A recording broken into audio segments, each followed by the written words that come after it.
Ya pemirsa, kami ajak Anda bergabung ke gedung BNPB karena di sana ada Presiden Joko Widodo yang saat ini di layar kaca Anda lihat sedang menuju atau juga tiba di gedung Badan Nasional Penanggulangan Bencana. Kita lihat saat ini Jokowi ditemani oleh beberapa pihak. Nampaknya akan memberikan keterangan pers juga. Kita lihat, kita tunggu nanti seperti apa, ditemani oleh Ketua Gugus Tugas Percepatan Penanganan COVID-19 Doni Monardo di layar kaca Anda sedang berdiskusi. Kita tunggu nanti seperti apa penyampaian yang juga nanti akan disampaikan oleh Presiden Joko Widodo dalam kunjungannya ke gedung BNPB di kawasan Pramuka.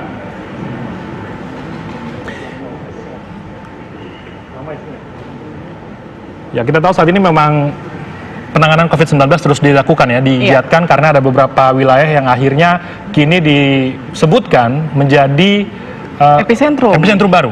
Jawa Timur, lalu juga beberapa wilayah Sulawesi Selatan juga termasuk, dan beberapa wilayah lainnya yang kemudian ini nampaknya akan semakin diperketat penjagaannya, apalagi beberapa wilayah sudah mulai melonggarkan, termasuk Surabaya Raya. Padahal kita tahu sendiri Jawa Timur juga masih masuk dalam kategori zona merah penanganan COVID-19. Bapak Presiden Republik Indonesia, Bapak Jokowi, yang saya hormati Bapak Menko PMK, kami laporkan Bapak Presiden pada Vikon siang ini dihadiri oleh 34 gubernur.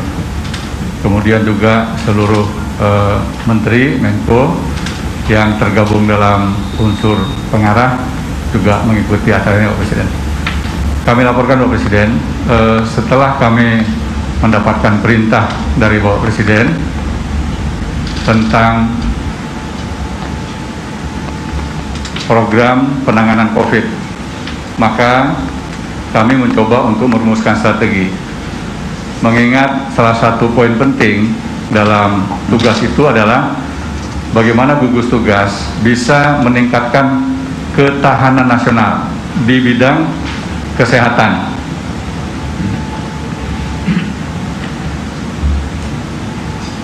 Sehingga kami mencoba untuk melakukan berbagai macam langkah-langkah upaya sehingga arahan dari Bapak Presiden terkait dengan masalah peningkatan ketahanan nasional di bidang kesehatan ini menjadi tugas yang prioritas.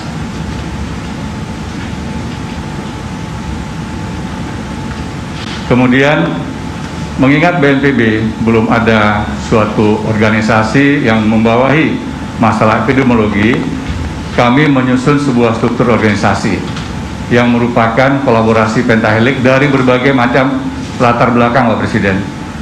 Kemudian organisasi inilah yang sekarang bekerja untuk membantu pemerintah, membantu kami semua, membantu kita semua agar dapat merumuskan sebuah kebijakan yang tepat.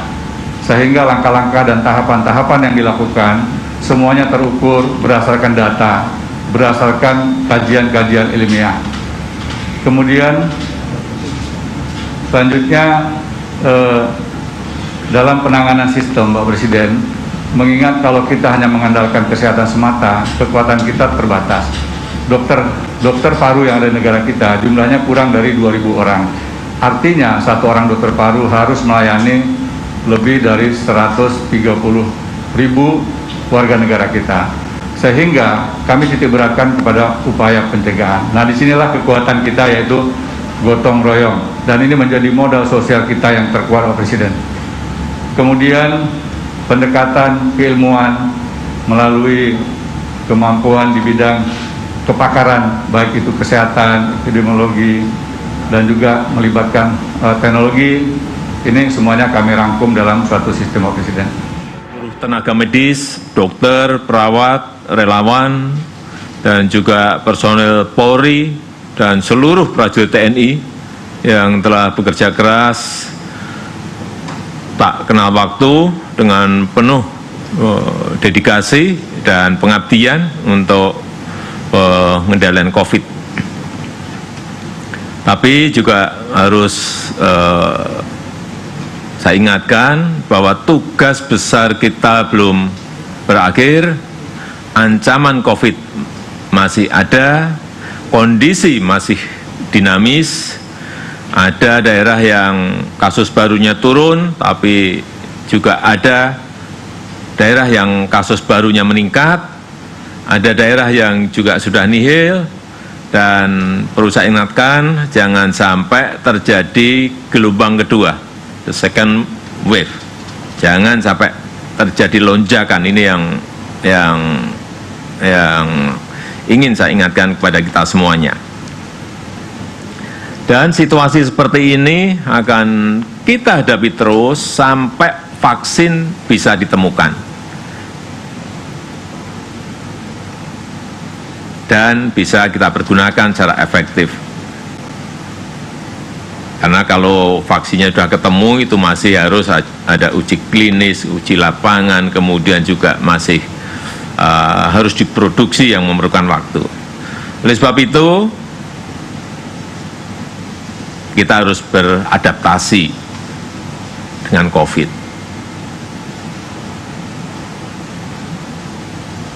Adaptasi kebiasaan baru. Dan beradaptasi itu bukan berarti kita menyerah, apalagi kalah, enggak. Tapi kita harus mulai dengan kebiasaan-kebiasaan baru yang sesuai dengan protokol kesehatan.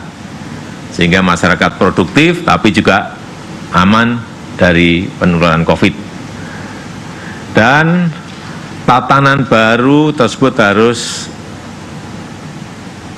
dilakukan dengan hati-hati, merujuk pada data-data dan fakta-fakta lapangan seperti tadi yang disampaikan oleh Dr. Dewi.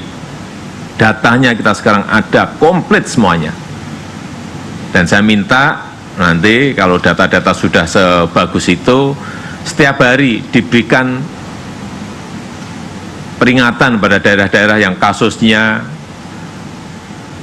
tertinggi atau kasusnya meningkat atau kematiannya tertinggi, sehingga semua daerah memiliki kewaspadaan yang sama dalam penanganan di lapangan.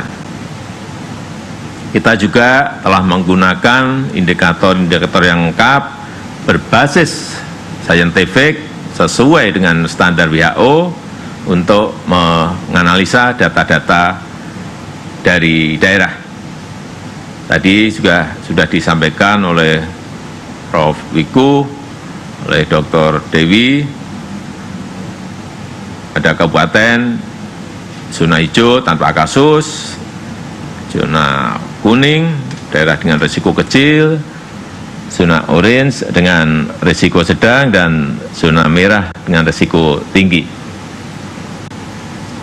Bapak Ibu sekalian dan saudara-saudara yang saya hormati, pembukaan sebuah daerah menuju sebuah tatanan baru, masyarakat yang produktif dan aman COVID, perlu saya ingatkan harus melalui tahapan-tahapan yang ketat, harus melalui tahapan-tahapan yang hati-hati. Jangan sampai ada kesalahan kita memutuskan sehingga terjadi kenaikan kasus di sebuah daerah karena tahapan-tahapan tidak kita kerjakan secara baik. Yang pertama perlu saya ingatkan, perlunya prakondisi yang ketat. Ini yang paling penting.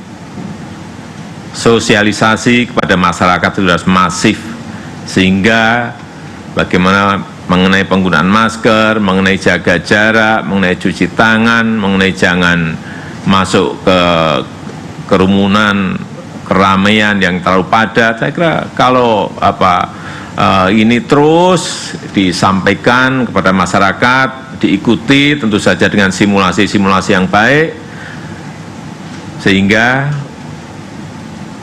saat kita masuk ke dalam tatanan normal baru, kedisiplinan warga itu sudah betul-betul siap dan ada. Inilah prakondisi yang kita siapkan, sehingga disiplin pakai masker, jaga jarak aman, sering cuci tangan, hindari kerumunan, tingkatkan imunitas. Saya kira terus harus kita sampaikan kepada masyarakat. Saya juga sudah perintahkan kepada Panglima TNI dan Kapolri untuk menghadirkan aparat di titik-titik keramaian di daerah untuk mengingatkan warga agar disiplin, untuk mengingatkan warga agar mematuhi protokol kesehatan. Yang kedua, yang berkaitan dengan penentuan waktu, ini penting sekali. Kapan timingnya, ini penting sekali. Ini harus tepat. Kalkulasinya, hitungannya berdasarkan data dan fakta lapangan yang ada. Jadi saya ingatkan juga pada daerah apabila sudah ingin memutuskan masuk ke normal baru, bicarakan dulu dengan ketua gugus tugas, dengan gugus tugas. Datanya seperti apa, pergerakannya seperti apa, fakta-faktanya seperti apa, karena itu data di sini ada, saya lihat ada semuanya. Jadi lihat perkembangan data epidemiologi, terutama angka R0 dan angka RT. Perhatikan juga tingkat kepatuhan masyarakat. Pastikan manajemen di daerah siap tidak melaksanakan. Kemudian juga hitung kesiapan daerah dalam ini yang berkali-kali saya sampaikan, dalam pengujian yang masif, pelacakan yang agresif, kesiapan fasilitas kesehatan yang ada. Ini benar-benar semuanya harus kita hitung dan kita pastikan. Kemudian yang ketiga, prioritas. Tidak semua langsung kita buka, tidak. Sektor dan aktivitas apa yang dimulai dibuka secara bertahap, itu pun secara bertahap, tidak langsung dibuka 100%. Beberapa daerah sudah melakukan, dibuka dulu 50%, dibuka dulu separuh. Saya kira contoh-contoh beberapa daerah yang sudah melakukan akan kita evaluasi dan sangat bagus. Sebagai contoh, kemarin persiapan dalam pembukaan tempat ibadah dengan protokol kesehatan saya lihat bagus. Untuk sektor ekonomi, sektor dengan penularan COVID yang rendah tapi memiliki dampak ekonomi yang tinggi, itu didahulukan. Dan terutama ini sektor pertanian, peternakan, perkebunan, perikanan, industri manufaktur, sektor konstruksi, logistik, transportasi barang, sektor pertambangan, perminyakan. Saya kira ini sudah disampaikan oleh Ketua Gugus Tugas agar ini menjadi catatan kita semuanya. Dan yang keempat, saya ingin betul-betul diperkuat konsolidasi, koordinasi antara pusat dan daerah, provinsi, kabupaten, dan kota, sampai tentu saja ketika desa, RT, dan RW. Perkuat juga koordinasi di internal Forkompinda. Ini penting sekali, dan tentu saja yang lebih penting lagi, libatkan semua elemen masyarakat, sehingga kita semuanya bergotong royong, bersinergi, bekerja menyelesaikan persoalan besar ini. Yang kelima, evaluasi secara rutin.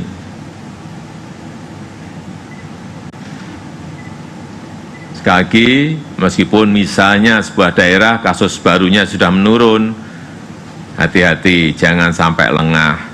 Karena sekali lagi di lapangan itu masih sangat dinamis. Keberhasilan pengendalian COVID ini sangat ditentukan oleh kedisiplinan dan protokol kesehatan.